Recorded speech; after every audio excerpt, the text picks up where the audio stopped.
to Financial Insider Weekly. I'm your host, Michael Gray, CPA. My guest today is Jim Quillinan. Jim is an attorney and shareholder with Hopkins & Carley, which is a prominent law firm here in San Jose. And he's also the chairperson of the Family Wealth and Tax Planning Department of that company. And Hopkins & Carley also recently acquired an office in Palo Alto. Thought you'd let you know that as well. Anyway, so Jim has been practicing law since he graduated with his law degree from the University of Santa Clara in 1974. He's highly regarded and respected in the legal community, frequent lecturer and author for the State Bar of California and continuing education of the bar. He serves as a special master and referee in Santa Clara County and San Mateo County Superior Courts in complex trust and probate matters. And Jim loves to go to the movies. His movie reviews are very popular. He's the Roger Ebert of Silicon Valley. And you can sign up to receive his movie reviews by email for free at www.hopkinscarley.com. That's HOPKINSCARLEY.com.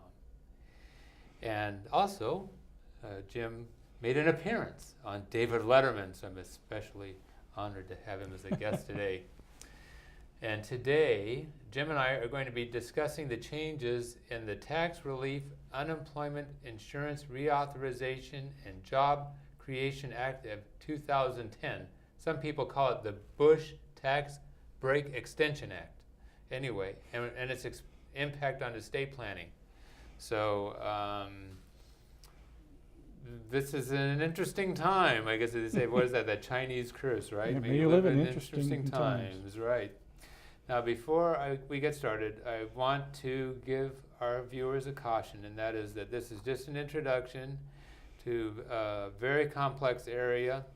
They're having whole conferences related to this, and here we're talking about it in a 28-minute show. So, you know, I haven't backed away from complex things before, but on the other hand, I have to tell you, this is just the tip of the iceberg, and so you really do need to see a tax advisor and an attorney who are familiar with these areas.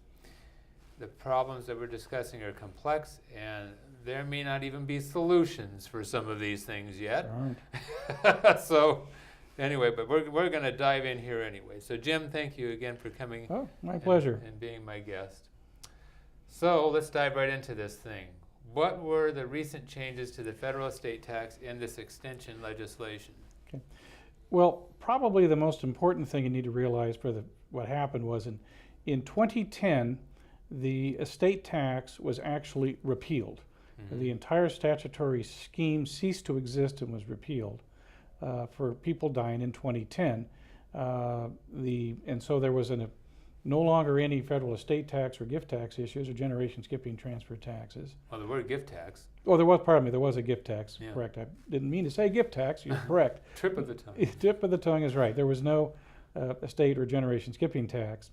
And the trade-off, if you will, for all of that was that the step-up in basis rules were also eliminated. Mm-hmm. And so there was generally what's called carryover basis with some special adjustments that were available.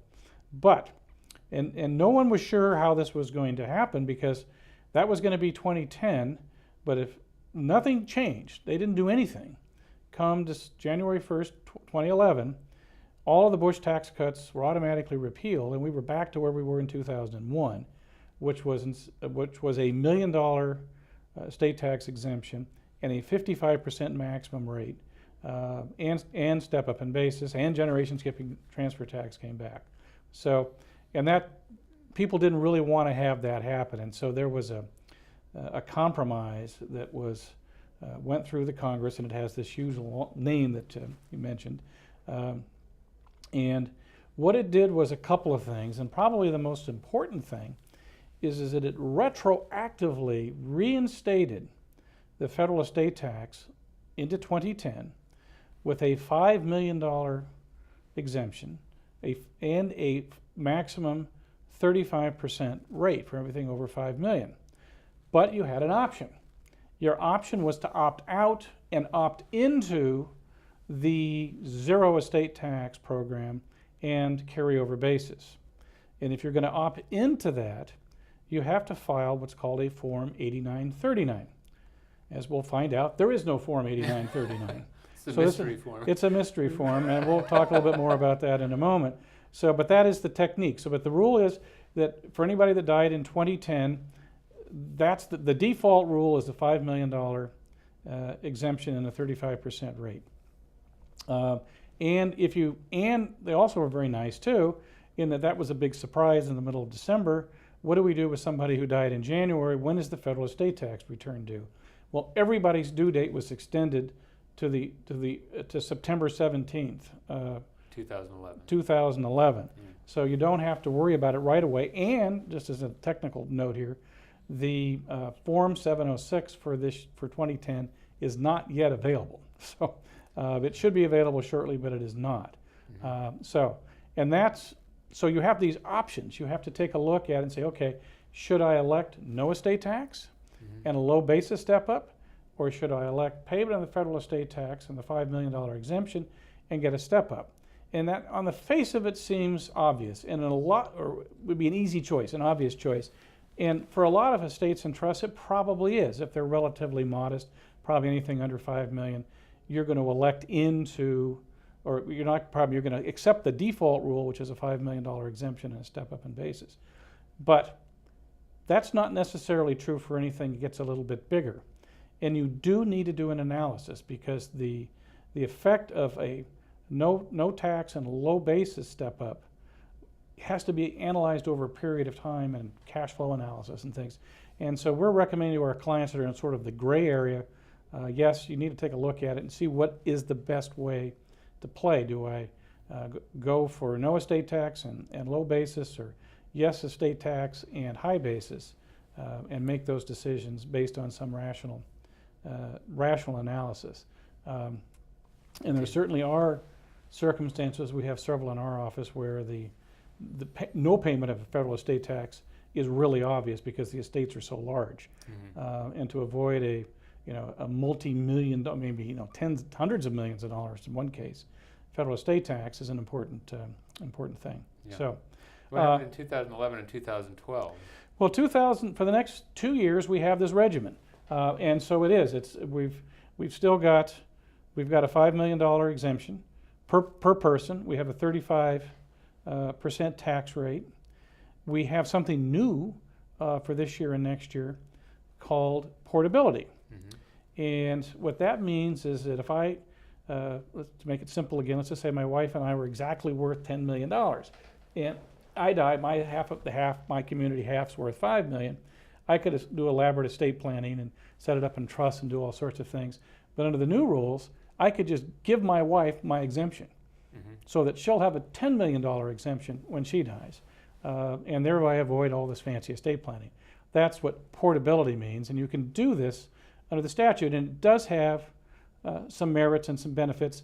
We'll talk about it in a minute and what some of the downsides are. Now, so we have bigger exemptions, lower rates, portability. We have a unification of the estate, gift, and generation skipping tax moving forward, all with $5 million exemptions.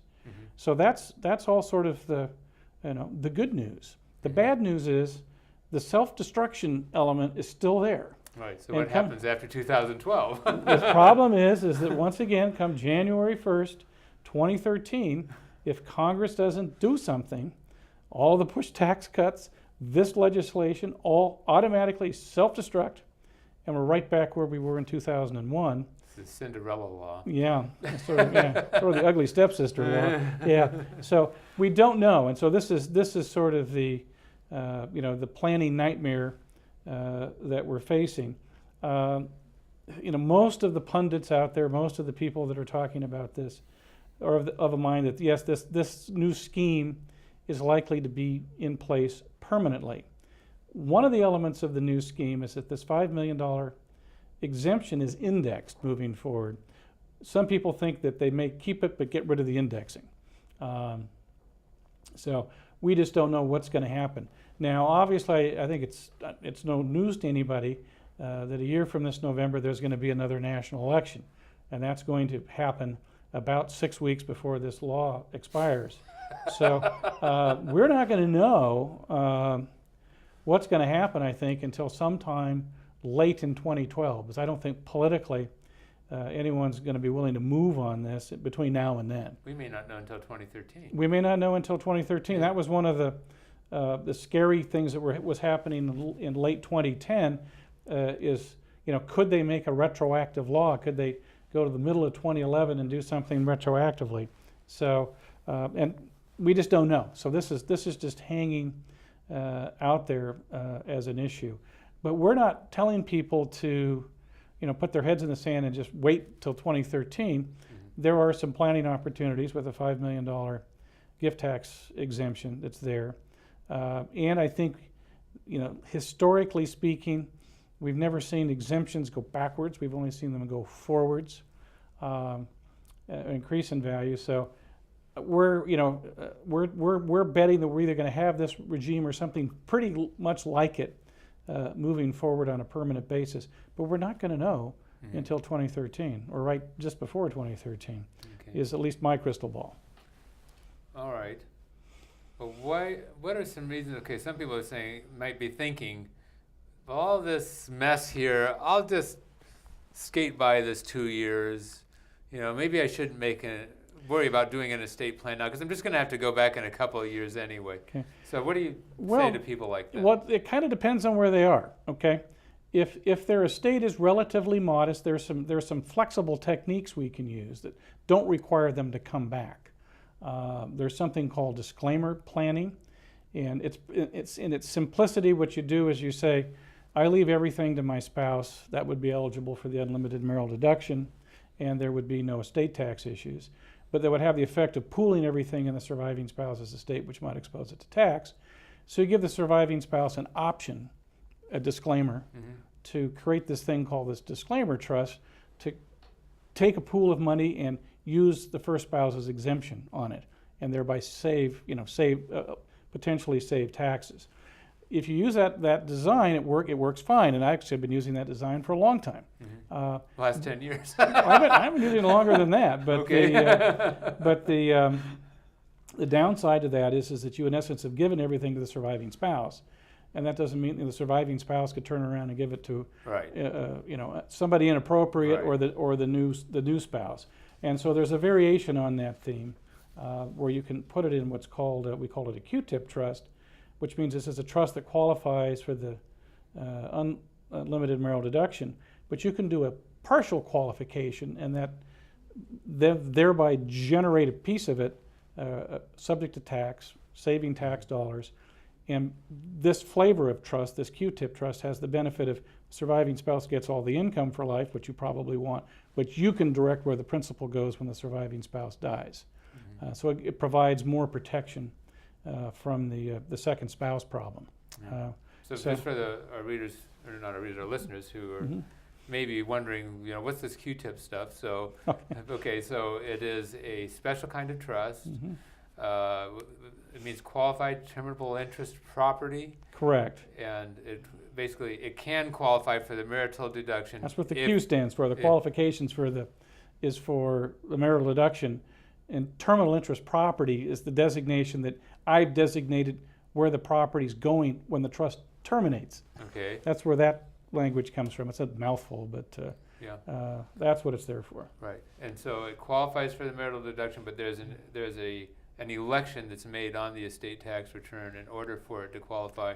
So we're saying you can make it the election for part of the trust, but the other part of the trust may be subject to tax, and that way, though, you're controlling, the person who's making the will or the trust controls where that property is going to ultimately go.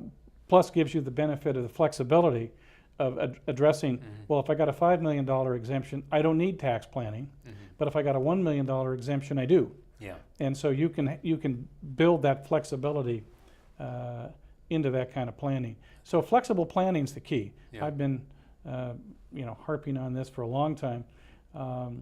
Another technique which you can do if it's, and this is maybe if it's larger estates or some more sophisticated estate planning, you can create out there it's not really a trustee, but what we call a trust protector, Okay. who has certain specialized powers and can grant rights to beneficiaries of the trust that are going to have tax consequences, both good and bad maybe, Mhm. but it gives the flexibility if things change, that trust protector can make the adjustments to achieve the overall goals. And that trust protector has to be completely independent. You can't have Uncle Louie doing it. You got to have somebody But you also need outside. somebody that you can trust. So Yeah, so that's the key. Somebody you can trust. That's why they call it a trust. Yeah, and someone who has the has the ability to understand what the problems are and how to make it work for the family. Okay.